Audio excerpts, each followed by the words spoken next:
Bonjour à tous, aujourd'hui dans Grand Angle, nous sommes à Saint-Quentin-en-Yvelines, à l'Institut supérieur de l'environnement, en compagnie de son président Armand Decoussergues. Bonjour. Bonjour et bienvenue. Alors, merci. Concrètement, et pour que l'on comprenne bien, quelle est la mission d'un Institut supérieur de l'environnement? Alors, l'Institut supérieur de l'environnement, c'est l'école de management de l'environnement et du développement durable. Nous formons des futurs managers qui travailleront dans les métiers de l'environnement. Alors, la création de l'établissement a eu lieu en 1993. Quel est le profil des élèves de l'ISE? En effet, l'Institut supérieur de l'environnement était une des écoles pionnières concernant les formations de l'environnement en France.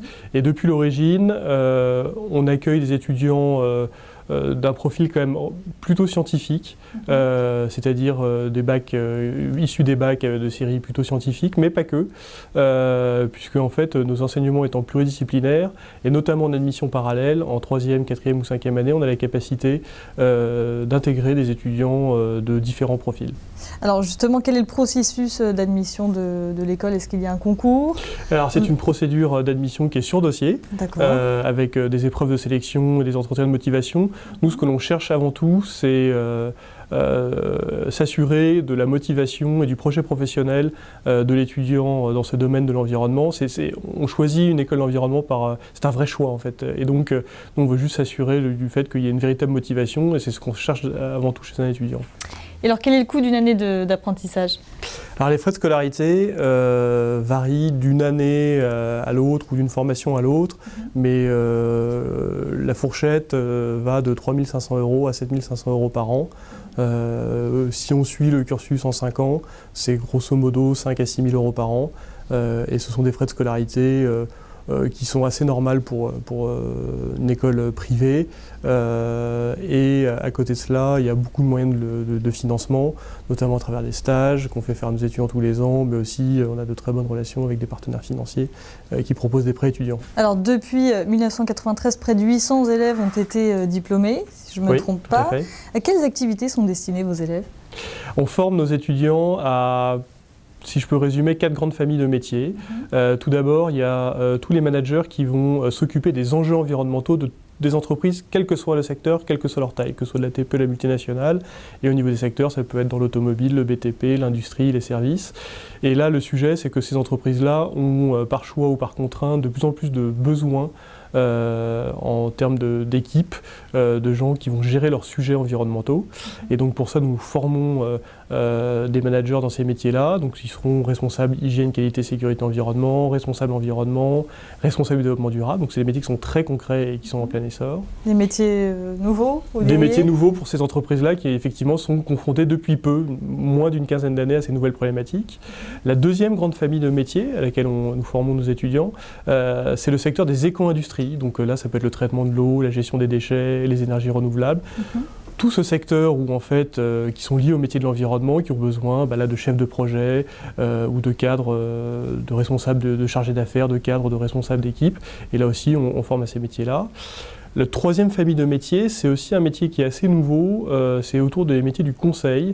Quand les entreprises ou les collectivités n'ont pas forcément les compétences en interne, elles délèguent tout ou partie de ces prestations à des consultants, donc autour des sujets environnementaux.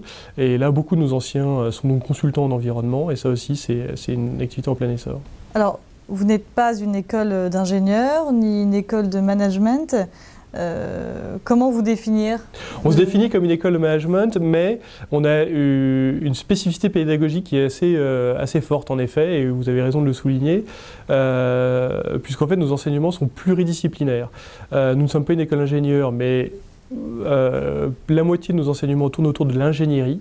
Ingénierie, sciences fondamentales en début de cursus, ingénierie de l'environnement en fin de cursus. Et ça, c'est assez important pour bien comprendre les enjeux du secteur.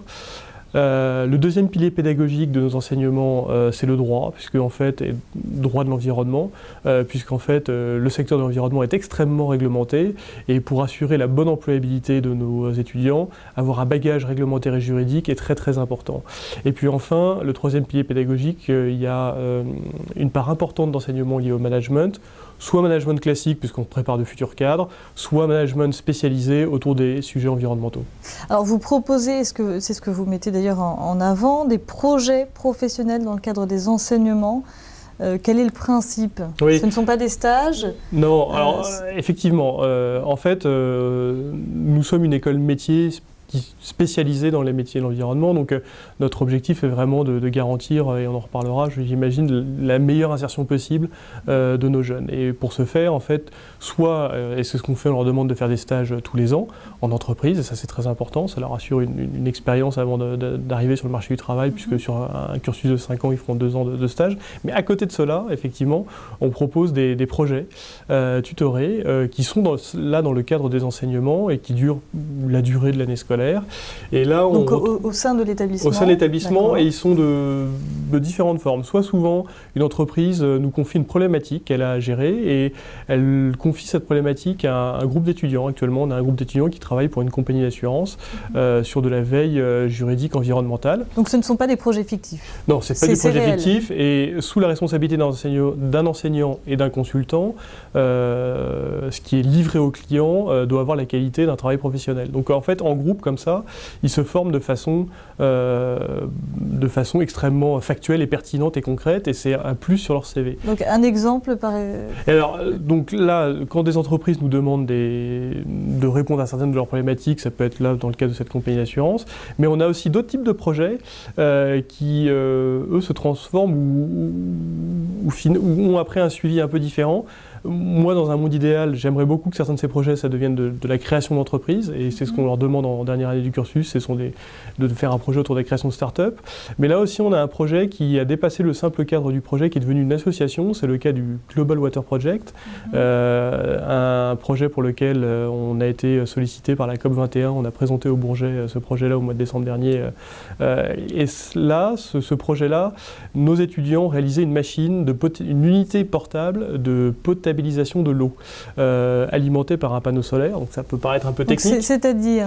En fait, c'est une unité, donc c'est une grosse machine qui ressemble un peu qui fait 1,50 m de haut sur 1 m de large, et qui, par des systèmes de filtres, est capable de rendre potable de l'eau saumâtre ou de l'eau de rivière, et le tout alimenté par un panneau solaire. Et ça, c'est très utile pour certaines zones qui en ont besoin. On imagine, bien sûr, on pense tout de suite à l'Afrique. Ces étudiants avaient eu l'idée de ce projet-là après les catastrophes qu'on avait connues à Haïti. Et là, ce projet-là a là aussi dépassé le cadre du projet étudiant. C'est devenu une association, et aujourd'hui, c'est extrêmement concret puisqu'ils sont en train de chercher des fonds pour placer leurs unités un peu partout dans le monde. Quel est le taux d'insertion professionnelle après l'obtention du diplôme ici?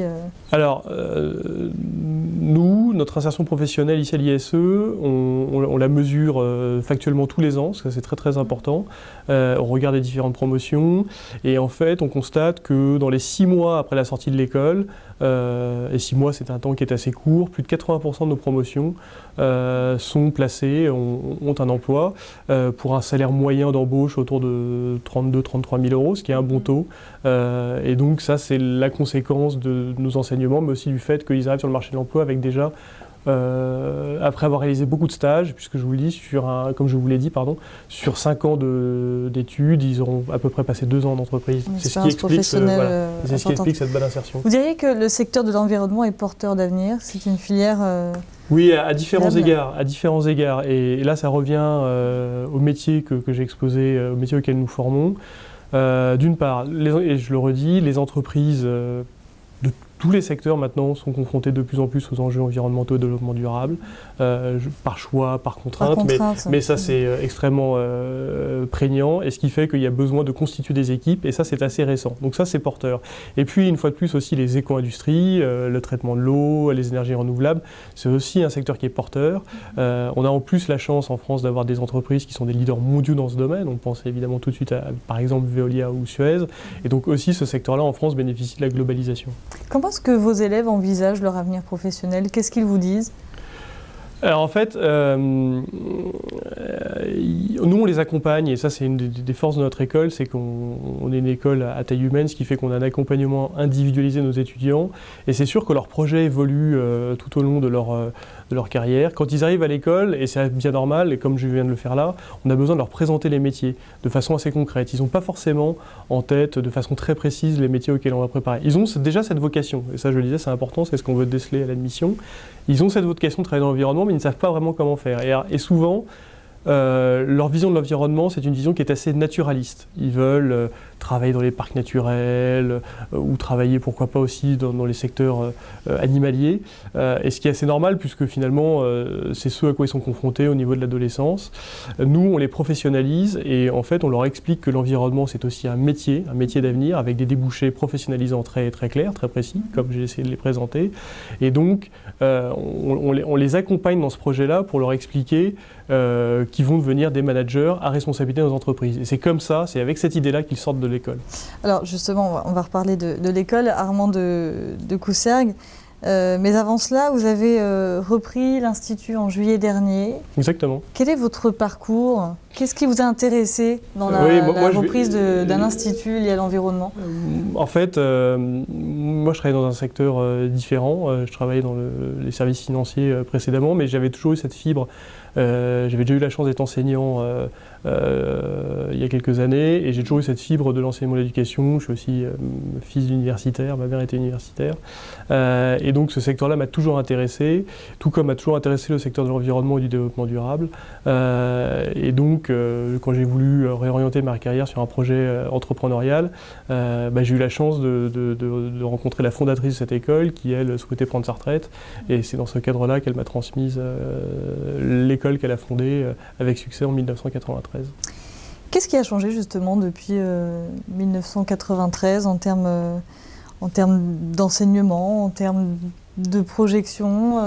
En fait, c'est sûr que c'est une matière qui est assez vivante, qui évolue beaucoup, l'environnement, le développement durable. Il y a beaucoup de nouveaux concepts qui arrivent, de nouveaux modèles économiques, de nouvelles réglementations. Déjà, ce qui n'a pas changé, c'est notre ADN pédagogique avec l'ingénierie, le droit, le management. Ça, c'est vraiment pour nous une garantie d'employabilité pour nos jeunes. En revanche, ce qui change, c'est essayer de coller toujours au plus près des besoins du marché, de l'emploi et du secteur de l'environnement. Donc on consulte en permanence des professionnels du secteur qui nous guident dans nos choix pédagogiques. Et là-dessus, il y a eu beaucoup de changements. Et là, par exemple, pour en citer un récent, il y a un très fort renforcement des enseignements autour du développement durable et de la responsabilité sociale des entreprises dans l'enseignement, puisque là, il y a une véritable demande des entreprises. Donc nos enseignements calquent toujours au plus proche possible de la réalité du terrain. Vous avez d'autres projets ? Bien sûr, on a plein de projets parce que c'est un secteur qui est très vaste. Dans les 2-3 années à venir, on a une feuille de route qu'on a établie avec les personnes clés de l'école. Déjà le lancement de nouvelles formations et notamment de masters spécialisés, puisque là il y a des besoins importants de gens qui sont en reconversion professionnelle ou d'étudiants qui cherchent à se spécialiser dans un domaine très précis. Et donc là-dessus on pourra répondre, je pense, à leurs attentes. Et puis également, parce que c'est très demandé par les jeunes aujourd'hui, l'ouverture d'ici un an de nos formations en fin de cursus en alternance. Vous avez combien d'inscrits en septembre ? Alors là, écoutez, on a déjà plus d'une quarantaine d'inscrits. Il reste encore quelques places pour la rentrée. Certaines classes sont quand même bien pleines, mais s'il y a toujours des étudiants intéressés, on sera ravis d'étudier leur candidature pour la rentrée de septembre. Qu'est-ce qu'on peut vous souhaiter ? Qu'est-ce qu'on peut souhaiter à cet Institut supérieur de l'environnement ? C'est qu'on remplisse le mieux possible notre mission et que notre insertion professionnelle pour les étudiants soit toujours la meilleure possible, puisque véritablement, c'est notre mission en tant que formateur, c'est d'amener ces jeunes dans les meilleures conditions possibles sur le marché de l'emploi. Merci Armand de Coussergues d'avoir répondu à nos questions. C'est moi qui vous remercie. Et merci à vous de nous avoir suivis.